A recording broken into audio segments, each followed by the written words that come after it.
going on, people? Mike C. Town here, Dead in Hip Hop. Here for the second installment in our ongoing solo review series. If you haven't already, make sure you check out Beautiful Cities review of Wes Pendleton and Tragic Heroes, the Resistance EP. That is on the website. But I'm going to talk about the latest album by Sadistik, Flowers from My Father.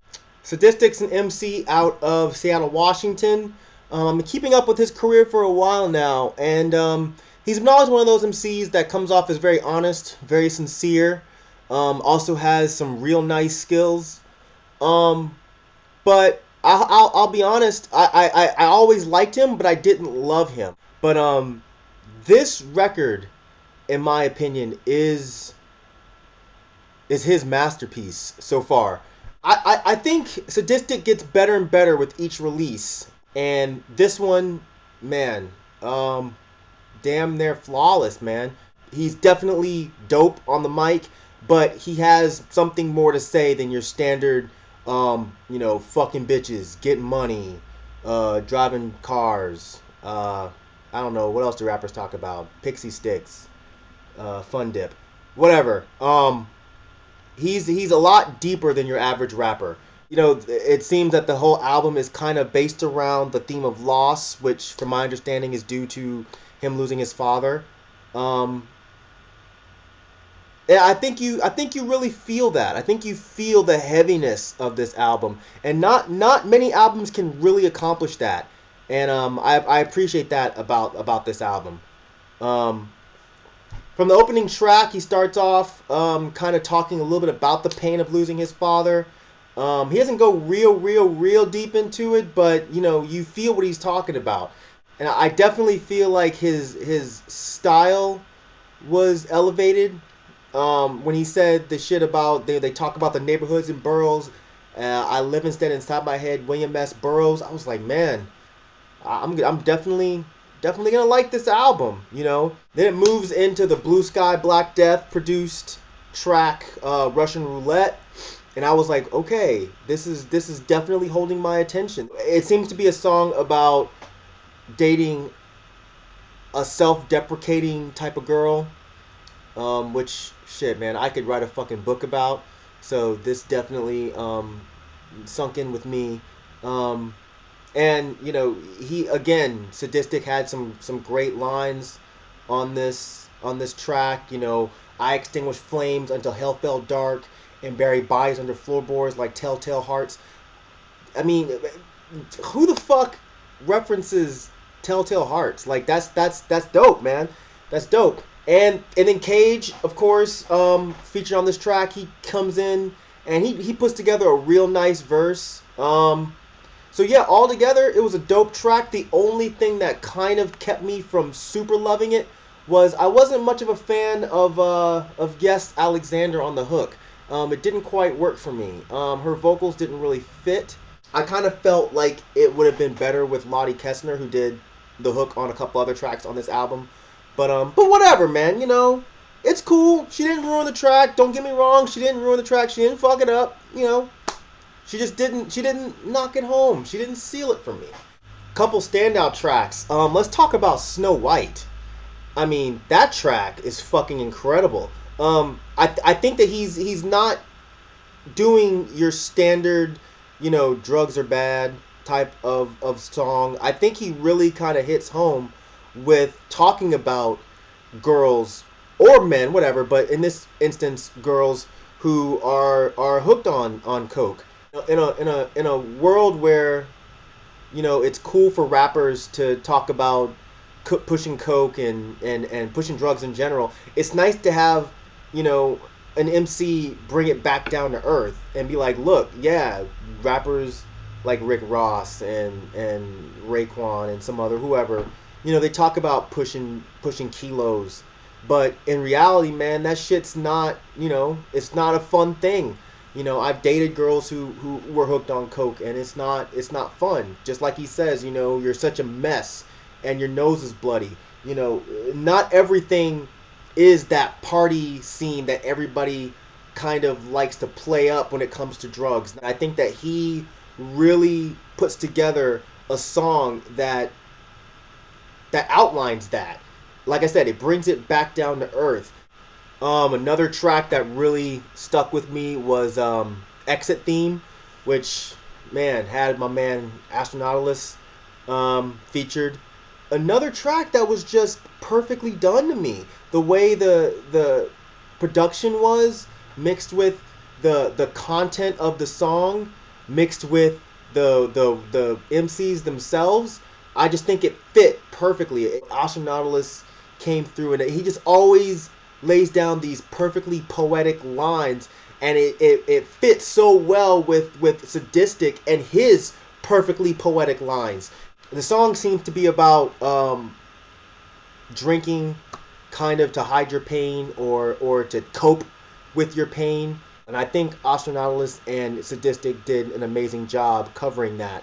Astronautilus comes in and says, "Keep your fucking keys. I don't need to drive. I'll just run for the rest of the night." And Sadistik has the line, "Keep me young, make me numb till my exit arrives." Like, these two together were a perfect team. You know, of course, I'd be an asshole to not talk about the track Michael, which is fucking amazing.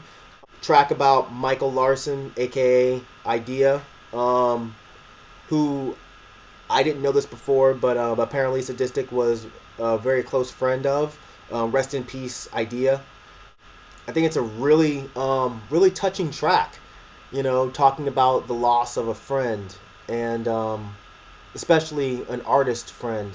You know, I've gone through that as well, and that's a very hard thing to deal with. And I think it's awesome how well Sadistik was able to portray that in this track. He has this line, "Shadows has shadows and is darker than remembered when the story has an ending to the part I had together with my friends."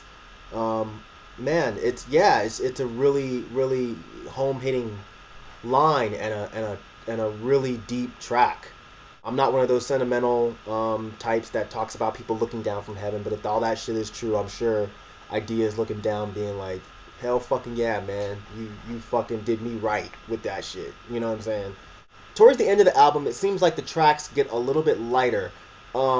Specifically with the track Melancholia, it seems like it started to get a little bit lighter. It wasn't such a heavy, you know, burden type of track. The production was a little bit lighter. He's showing a little bit more positivity. Same with Long Winter, and I really want to focus on that because it seems like that Long Winter is the last track of the album. It seems like the production was a lot lighter. His content was a lot lighter. He's actually making references to just how good life can be. And I think that's really kind of important when you think about the span of the album. You know, the majority of it feels very dark. And it feels very heavy. And when it gets to that track at the end, it feels like he went through a therapy session. You know, it feels like all he really wanted to do with this album was talk out all of the heavy shit that was a burden to him. And, you know, once he did all that and he got to the end, he felt the weight lifted. And he's just like, you know, fuck, man. Yeah, man, life is all right. I know at the beginning of this, life was fucked up. You know, I lost my father. You know, I maybe I dated some fucked up chicks. I saw my friends going through all kinds of issues. I lost a friend. And now that I've talked it out with you guys, the listeners, I feel a lot better. That's how it felt like. And that's the way artists are. You know, artists are feeling like shit. Artists are feeling down. They paint, they draw, they write, they sing until it goes away. So I think that's how this album was for him.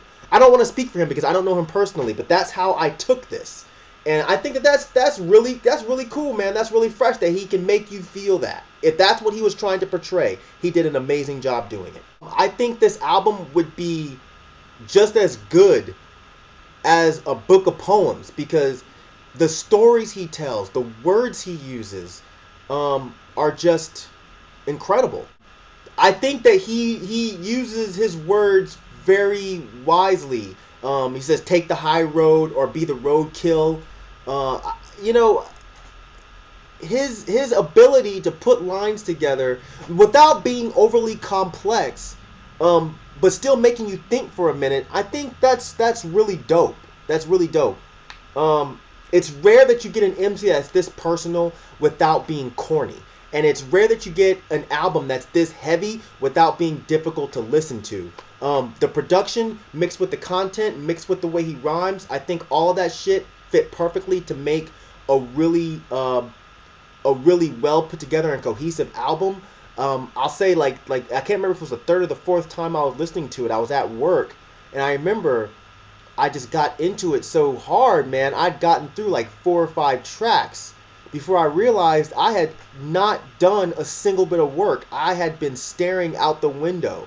Like, I really vibed out to this shit. I really got into what he was talking about and the way the album made me feel, that I just looked out into that shitty, rainy-ass Atlanta day and got stuck. You know, like, that's the way this album is. It's not a put it on the background party album. It's a, you sit down and you put this on and you're in his head. You know, you're listening to stories. You're feeling something. And, you know, I put this album with, you know, the Atmosphere, When Life Gives You Lemons, or the Logic, Celestial Clockworks, or the Sage Francis personal journals, or fuck, even the Idea by the Throats. I put that album with those albums because those are albums that are not, you know, fun albums to listen to, but they are deep albums to listen to without being emotionally draining. They really make you feel something, and that's what I like about this album. The production, let's talk about that for a minute. The production isn't mind-blowing, but it's perfectly done. And what I mean by that is, it's not overly layered. They're not beats that I would put on like, God damn, he killed that shit. But all of the production is perfectly mood setting. You know, they make you feel what Sadistik wants you to feel. And I think that's really important. Over making incredible beats, you need to make beats that make you feel something. And these beats, they make you feel something. I think even if I took Sadistik's lyrics out and just put these beats on, I would feel some sort of heaviness. I would feel some sort of anxiety, or not dread, but like a just a heaviness. And when you put Sadistik over that, it just fits so perfectly, you know? And one more thing, real quick. Shout out to whoever does this man's artwork. The artwork for his albums are fucking impeccable. God, I look at him like we looked at Pusshead with Metallica shit. Like, whoever's doing Sadistik's artwork, man, two fucking thumbs up, man. It definitely lends to the mood of the album. I in my opinion, I'm one of those guys that looks at an album and absorbs everything from the cover art to the lyrics to the production to the sound to everything. And the cover art definitely lends to what he's trying to portray with this album. But all in all, I think this album is definitely one of the best things I've heard from 2013. This particular album gets better and better with every listen. Sometimes life is some real shit, you know. If you're a fan of that type of hip hop, man, I definitely suggest you pick up Sadistik's Flowers for My Father. Yeah, that's about it, man. Just check it out, give it a listen. Dope album. And I can't wait to hear what Sadistik does next. And of course, leave some comments below and let me know what you guys thought of the album. And be sure to check next week for the next installment, which will be another one by my boy Beautiful. Alright? Thanks for watching. And peace, y'all.